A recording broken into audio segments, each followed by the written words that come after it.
look, I have a black wife beater too. And I have a good Vertigo story.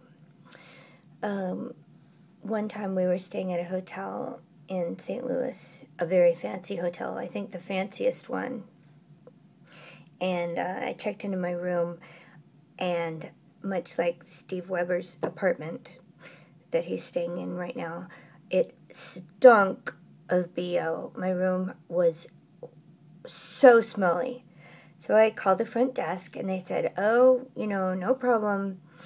Why don't you go have dinner, and we will clean your room, and everything will be fine.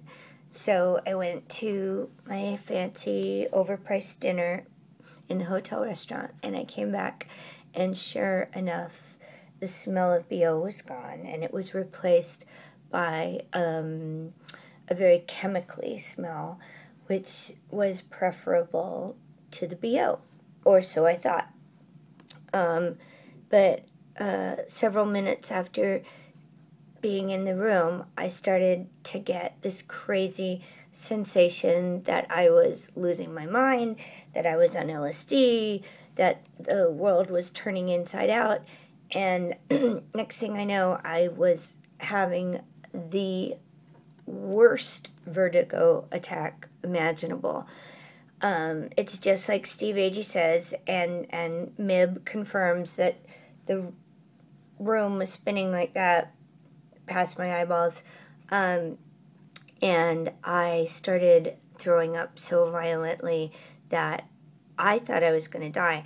I really thought I was going to die, because it wasn't just that I was throwing up, but I was throwing up so fast and so often that I couldn't breathe, and I thought I was going to suffocate or aspirate on my own puke, which would have been really disgusting, but more so that I just couldn't breathe because I couldn't stop throwing up.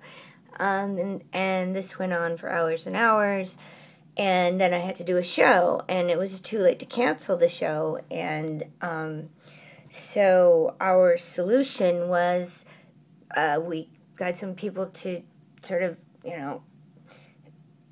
I hung over their shoulders, and I shut my eyes, because when your eyes are shut, the sensation of the room spinning is not quite so horrible.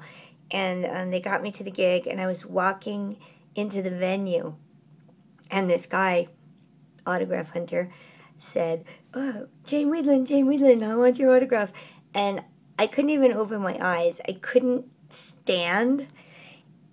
I was a mess. And it was all because I was having a reaction to this air cleaner that they had put in my hotel room. And so I declined to sign this guy's autograph, at which point he started screaming at me what a bitch I was. And I made it. I did the show. I don't know how I did the show, but I did. So, yeah, Vertigo. Yet another thing that these sad conversationalists have in common.